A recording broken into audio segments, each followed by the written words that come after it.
I had always imagined a quiet life in this house, just my mother and me, until my husband, Todd, abruptly shattered that vision.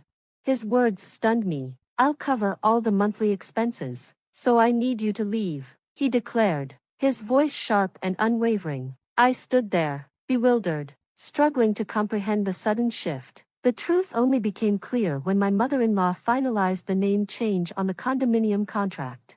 "My name is Summer. At 34, my life is anything but simple. My father, a skilled craftsman who ran a small-town workshop, named me after the season of my birth. It may seem ordinary, but to me, it carries the weight of his love." His polishing expertise was widely respected, and despite financial struggles, I cherished my childhood days spent playing in his workshop. However, hardship took its toll. The business declined, and during my elementary school years, tragedy struck. My father passed away in the back of the shop. To protect me, my mother moved us far from town, seeking a fresh start, but the years of strain wore her down, and by the time I reached high school, I had lost her too. Though grief threatened to consume me, I pressed forward, determined to honor my father's legacy. I dreamed of bringing his craft back to life, showcasing his skills to future generations. Juggling multiple part-time jobs, I secured scholarships and pushed through high school, eventually earning a spot in the local public university's engineering program. That was where I met Todd, a kind and supportive young man who saw my potential when others dismissed me. He never belittled me for being a woman in a male-dominated field. His encouragement fueled my determination. After graduation, we moved in together. Todd took care of household chores, offering unwavering support through my demanding workdays. 6 years passed, and at 28, I found myself ready to take the leap. I wanted to revive my father's workshop. Todd stood by me, encouraging my dream every step of the way. Marriage had always been in our conversations, but for me, rebuilding the workshop had to come first. Todd understood and waited patiently. To fund my vision, I turned to crowdfunding, using my story as a female engineer to gain traction. As society increasingly supported women in STEM, I carefully crafted my campaign, securing funding and assembling a dedicated team. After 4 years of relentless effort, I reopened my father's workshop. Determined not to repeat past financial mistakes, I introduced state-of-the-art equipment and designed a modern, efficient space. I wanted a workplace that was not only productive but also welcoming to women. The results exceeded expectations. The workshop quickly rose to prominence in the industry. Some dismissed my success as luck, but Todd knew better. He had witnessed my struggles firsthand. However, while my career soared, Todd stagnated. His peers advanced while he remained in the same position. Frustration crept into his words. "You're really lucky things worked out for you," he muttered one evening. "Maybe there's someone out there who's a better match for you than me." I reassured him again and again. His support had been instrumental in my journey. I believed in him, in us. To prove my love and gratitude, I proposed marriage. Todd was my anchor, the person who filled my life with warmth and kindness. I hoped marriage would ease his doubts, solidify our bond. With that decision made, we rushed to inform our families. Meeting Todd's family was an unexpected reality check. Their home was an aging wooden structure, its stability questionable. The moment his mother saw me, she remarked, "So you're the daughter of that wealthy business owner everyone talks about," her voice laced with skepticism. My past fundraising efforts and media exposure had painted a certain image of me, one that clearly clashed with their expectations. I had carefully chosen my outfit, aiming to make a good impression, but from my mother-in-law's perspective, I must have seemed flashy, even excessive. Her tone turned sharp, insinuating that I owed my success to Todd. Grateful as I was for his support, I couldn't ignore the underlying hostility. The tension thickened as I stepped inside their home. Todd remained silent, his expression unreadable.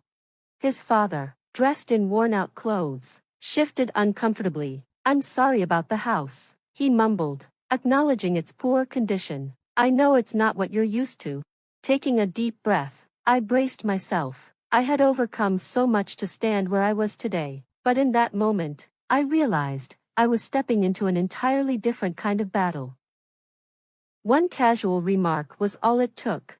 Todd's parents exchanged glances before responding with thinly veiled hostility. Rich people have different ways of thinking than common folks like us, his father muttered. Makes real conversation difficult. Back home, I asked Todd about their views on wealth, and his answer surprised me. He explained that, since childhood, he had been taught to distrust the wealthy. Fancy apartment buildings were assumed to be built on corruption, and successful people were believed to have shady dealings. His parents warned him that rich people couldn't understand hardship and that he should avoid befriending kids from well-off families.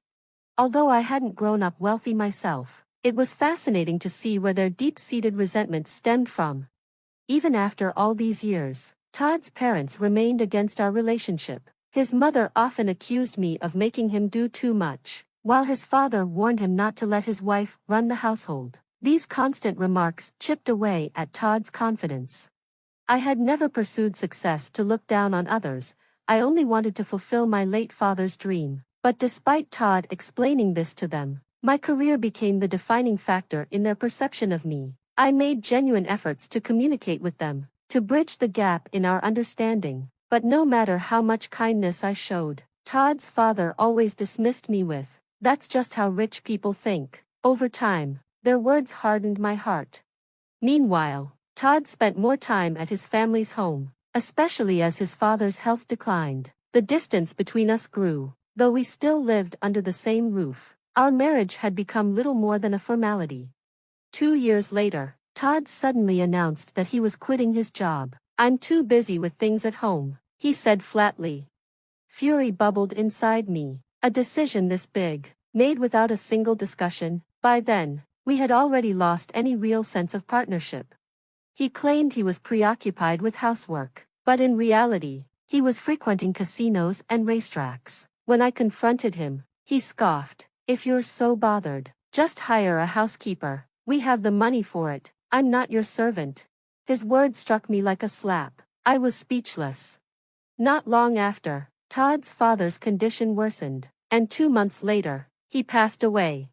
Then, as if orchestrated, Todd and his mother showed up at my house. Without hesitation, Todd declared, "I'm going to live here with my mother, just the two of us." I blinked, trying to process what I had just heard. "I'll pay the rent," he continued, as if that settled everything. "So, I want you to leave." The absurdity of it all was staggering. "Wait a minute. Todd, can you even afford the rent?" I asked, my voice barely above a whisper. Instead of answering, my mother-in-law exploded. "How dare you look down on us? I won't stand for it." Todd sighed dramatically. "I'm tired of being bossed around. From now on, I'm going to live my life my way."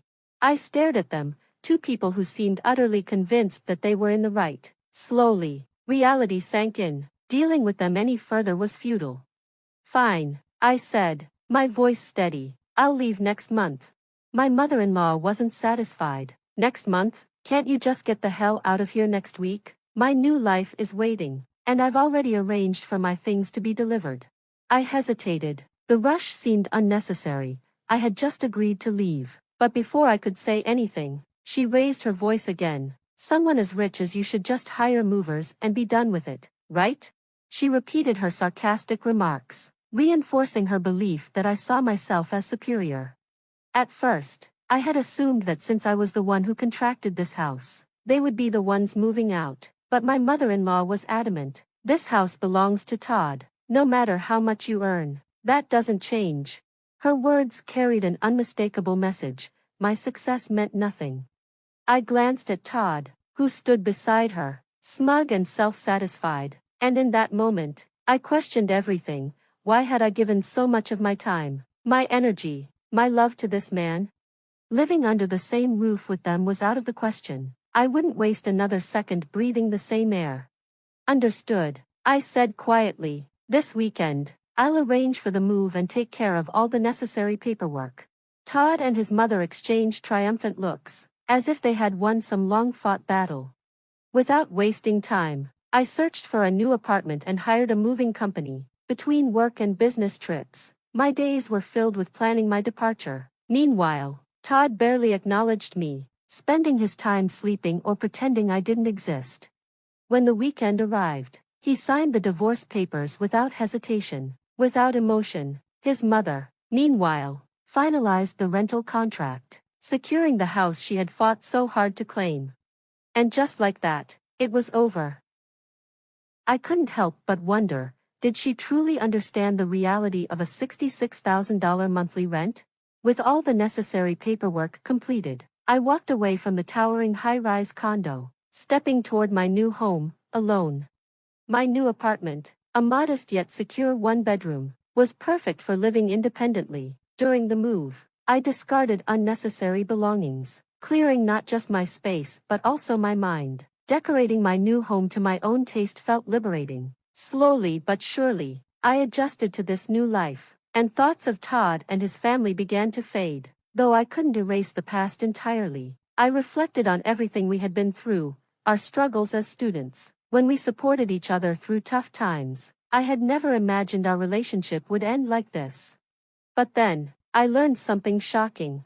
One day, I happened to run into an old university friend, who casually mentioned that Todd had been seen frequenting high-end city clubs. Later, a former neighbor told me they had spotted my ex-mother-in-law stepping in and out of a luxury foreign car, draped in fur coats, speaking with an air of importance. I was stunned. These were the same people who had scorned the wealthy, who had once sneered at me for my success. Yet, after I had walked away, they had transformed into the very thing they resented. Then, 2 months later, I received an unexpected call from Todd. His voice trembled with desperation, something I had never heard from him before. "I really need your help," he pleaded. I felt no obligation to entertain his problems, but curiosity got the better of me. "What happened?" I asked. He hesitated before admitting that it all started 3 months ago with a sudden phone call from his mother. "I hit the jackpot in the lottery, $30 million. Can you believe it?" she had screamed in excitement. Todd had been skeptical. "Are you sure? Is this real?" "Of course. I checked it over and over," she assured him. "We're rich now, Todd. No more looking up to those wealthy snobs. We can stand as equals, or even above them. This is God's blessing." Overcome with emotion, Todd had cried. Then she added something else. "Now, you're finally free from that woman's control. Did you hear? She's been running around with some young guy now. A woman like that doesn't deserve a place in your life." Her words ignited Todd's lingering resentment. "Now that we have real money, we don't need to be looked down on anymore," he had declared. "We'll never have to deal with her again." With their supposed fortune, Todd and his mother dove headfirst into luxury. They moved into an extravagant downtown high-rise, spending wildly. Todd drained his savings. His mother burned through her late husband's inheritance without restraint. Then, the day came to claim their winnings at the bank. But when they handed over the ticket, the banker's expression changed. "Sir, this ticket is from last year's draw." A heavy silence fell over them. Todd's mother had made a devastating mistake. She had compared last year's ticket to this year's winning numbers. Their so-called fortune had never existed.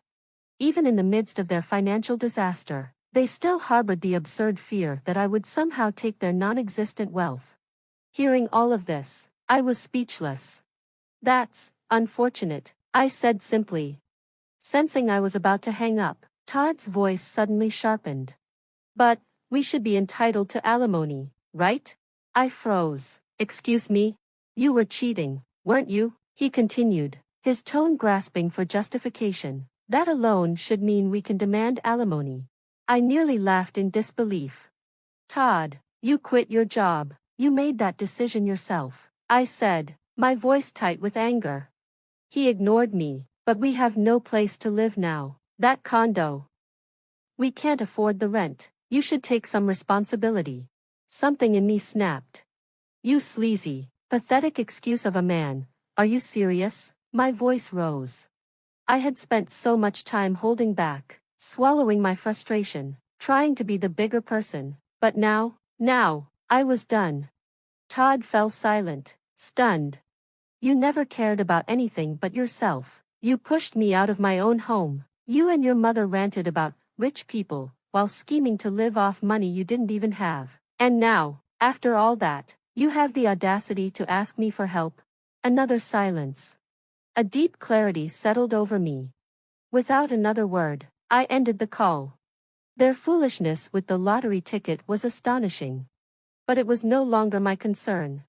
Days later, as I was arriving at my factory, I saw her. My ex-mother-in-law. She looked unrecognizably disheveled, her expensive coats and airs of superiority gone.